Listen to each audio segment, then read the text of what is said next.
Salut les amis, j'espère que tout le monde va bien. On est parti aujourd'hui pour une nouvelle vidéo et pour une nouvelle semaine du côté du Paris Saint-Germain avec un programme assez light et un programme qui me surprend un petit peu puisque vous pouvez regarder les amis juste à côté de moi. Aujourd'hui c'est repos, reprise de l'entraînement demain 10h30.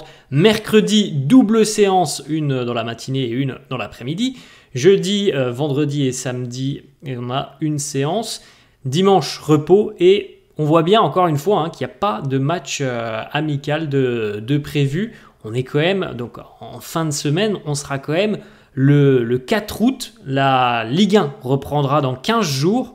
Toujours pas de match amical pour le Paris Saint-Germain. Alors je veux bien entendre et comprendre qu'il n'y a pas forcément un effectif conséquent à l'heure actuelle entre les mains de Luis Enrique. Mais il faut quand même que les joueurs qui sont là puissent aussi se mettre en jambes sur des matchs amicaux. D'autres équipes qui n'ont pas forcément tous leurs internationaux ont déjà fait des amicaux.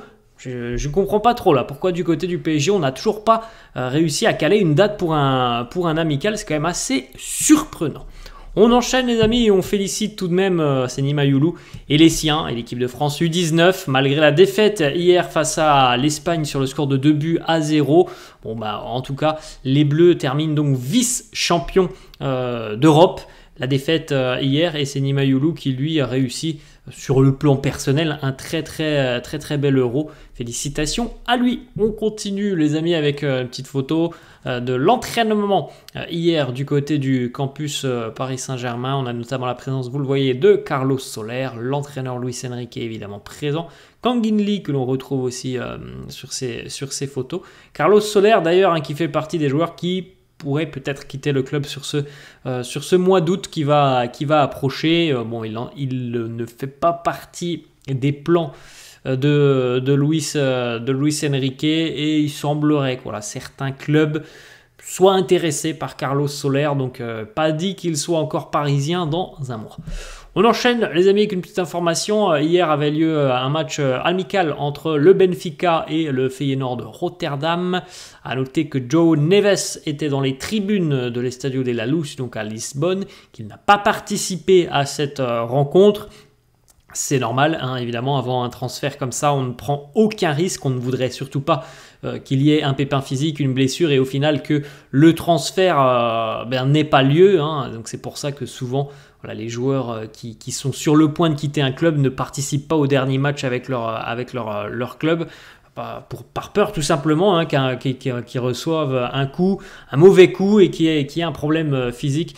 Mais en tout cas la semaine devrait être importante pour João Neves. Le PSG devrait certainement tomber officiellement d'accord avec les représentants du joueur. Avec le joueur c'est déjà fait, ils sont d'accord, mais avec les représentants du joueur sur les petites clauses du contrat, ça devrait se faire cette semaine et on espère une officialisation d'ici à la fin de semaine. Les négociations d'ailleurs continuent de se poursuivre entre le PSG et le Benfica pour Renato Sanchez qui devrait lui retourner donc, du côté du Portugal. L'opération sera en revanche indépendante de celle de João Neves. Les détails les discussions se poursuivent donc entre le Paris Saint-Germain et le club lisboète. Alors on pouvait penser que Renato Sanchez allait servir de monnaie d'échange à João Neves, évidemment en moyennant aussi un joli chèque à côté, mais on pouvait penser que ça allait être une monnaie d'échange, ça ne sera pas le cas. Ce sont deux dossiers indépendants, mais on a donc Neves qui devrait arriver du côté de Paris. Renato, lui, devrait revenir et retourner du côté du Portugal. Autre information aussi qui concerne le club et surtout sur le volet des départs, parce qu'il pourrait y avoir quand même pas mal de mouvements sur le mois d'août. Alors déjà, franchement, il ne s'est pas passé beaucoup de choses sur le mois de juillet au niveau du mercato, du côté du PSG, que ce soit en termes d'arrivée et en termes de départ, on n'a pas eu énormément de mouvements. Donc là, sur ce mois d'août, évidemment, on va quand même rentrer maintenant un petit peu dans le vif du sujet. La saison va bientôt reprendre, il n'y a plus donc qu'un mois de mercato maintenant. Donc voilà, ça va, je l'espère, s'accélérer un petit peu parce que pour le moment, c'est quand même assez flou du côté du PSG. Nordi Mukiele, qui a eu diverses expériences et surtout des expériences pas forcément concluantes avec le PSG, des pépins physiques, très très loin d'être un titulaire indiscutable, hein, loin de là. Nordi Mukiele serait OK à l'idée de quitter le Paris Saint-Germain. Visiblement, le club est du même avis. Il n'entre pas encore une fois dans les plans de Luis Enrique. On l'avait déjà remarqué. Il y a un club saoudien qui est prêt visiblement à s'attacher les services de Mukiele. C'est le club d'Al Hilal. Donc au final, peut-être que tout le monde pourrait être gagnant là-dedans. Je pense qu'il y a un très joli salaire qui lui est promis du côté de l'Arabie Saoudite. Le PSG ne compte pas sur lui. Lui n'a pas l'air très chaud à l'idée de continuer. Donc voilà, faut pas laisser traîner ce genre de dossier. Je me souviens de précédents, hein, il y a quelques années en arrière, quand il y avait des clubs intéressés pour certains joueurs et par certains joueurs du Paris Saint-Germain et qu'on prolongeait des contrats, des choses spéciales. Moi, j'ai toujours en tête l'exemple de Layvin Kurzawa. Voilà, faut pas laisser ce genre de dossier traîner. Si Mukiele ne veut pas être là et qu'en plus de ça, il y a l'intérêt d'un club comme celui d'Al Hilal, je pense qu'il ne faudra pas trop réfléchir. On poursuit, les amis, avec une autre information. Le jeune international, le jeune milieu de terrain international italien, Cher N'Dour, sera vraisemblablement de nouveau prêté cet été. Il est toujours lié avec le PSG jusqu'en 2028. Hein, donc c'est un joueur sur lequel on mise peut-être pour le futur, mais en tout cas pas pour le futur et l'avenir proche. Cher N'Dour a été prêté la saison dernière déjà, sur la seconde partie de saison, de côté de Braga au Portugal.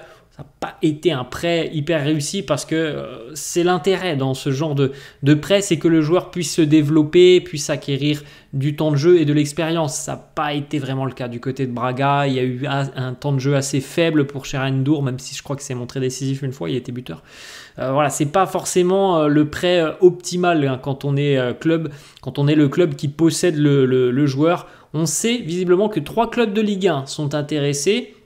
Et Cher N'Dour, lui aussi, aimerait d'ailleurs rester en Ligue 1 pour pouvoir s'adapter encore un peu plus au championnat et être prêt lorsque son heure viendra, et on l'espère hein, qu'elle viendra du côté du Paris Saint-Germain. Il semblerait, je crois, déjà que Lille et Rennes soient intéressés. Donc en plus de ça, c'est quand même des clubs ambitieux et des bons clubs de Ligue 1. Donc affaire à suivre sur les prochains jours de ce mercato. On enchaîne avec une information de Fabrizio Romano qui concerne Jadon Sancho. Jadon Sancho sera au cœur des discussions à venir dans les prochaines semaines car Manchester United doit véritablement trancher sur son avenir. Il fait partie des cibles du Paris Saint-Germain. Ça, c'est un fait. Fabrizio Romano le confirme. Le club apprécie d'ailleurs le joueur. Le PSG a déjà pris des contacts et des renseignements auprès de ses agents, bien que des négociations, et ça faut le redire, hein, des négociations pour le moment avec Manchester United n'aient pas encore commencé. On a discuté avec le joueur et visiblement le joueur est plutôt intéressé par le projet du Paris Saint-Germain, mais il n'y a pas de discussion avec les Red Devils.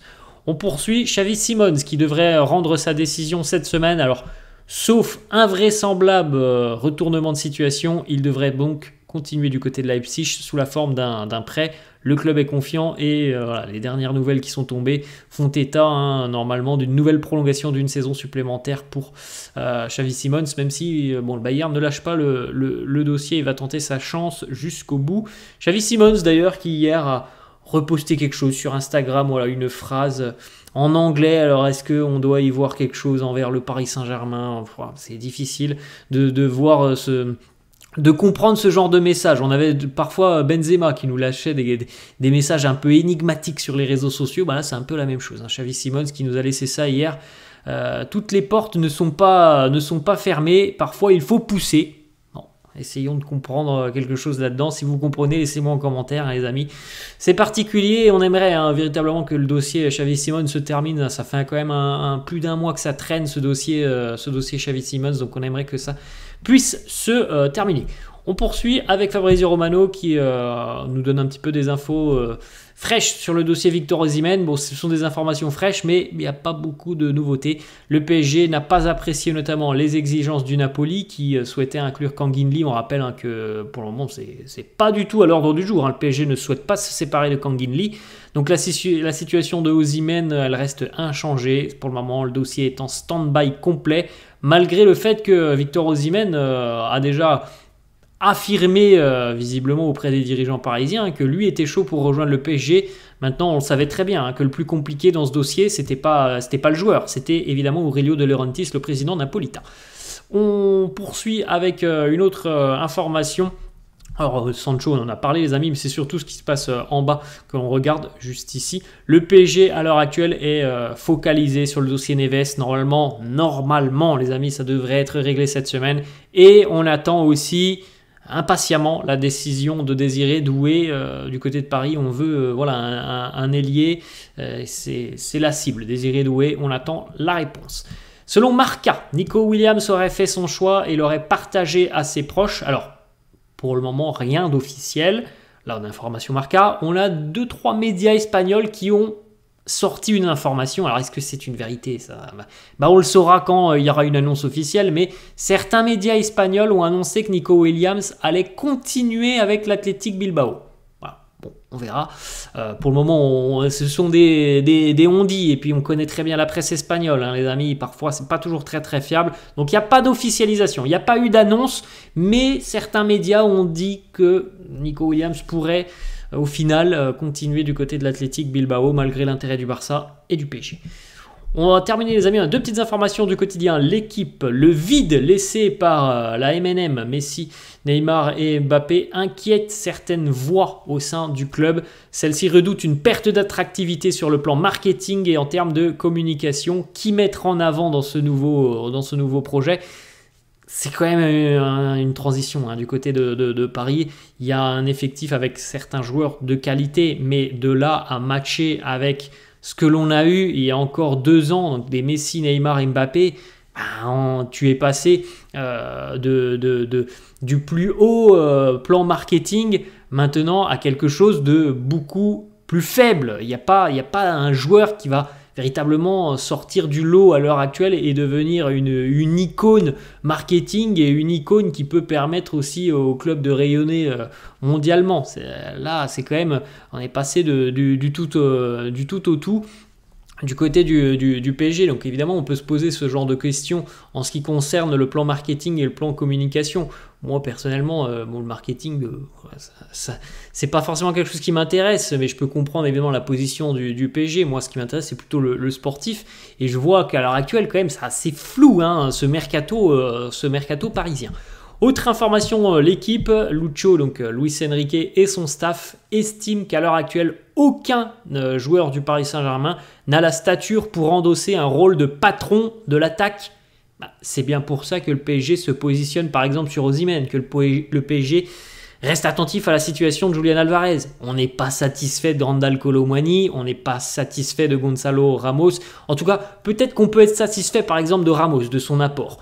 Kolo Muani pour moi c'est un échec et j'ai beaucoup de mal à imaginer qu'il apportera satisfaction par rapport au prix auquel il a été acheté.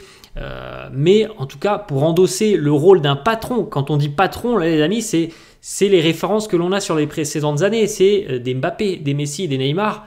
Il est évident qu'à l'heure actuelle, personne du côté du club n'est en mesure de prendre ce rôle de patron. Dembélé, jamais de la vie, ça sera le patron. Il peut faire beaucoup de différences, mais ça ne sera pas un patron offensif.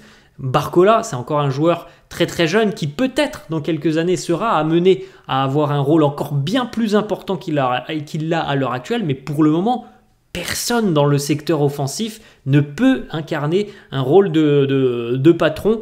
Et c'est pour ça que le PSG va devoir un petit peu, je pense, accélérer encore un peu plus sérieusement sur le mercato.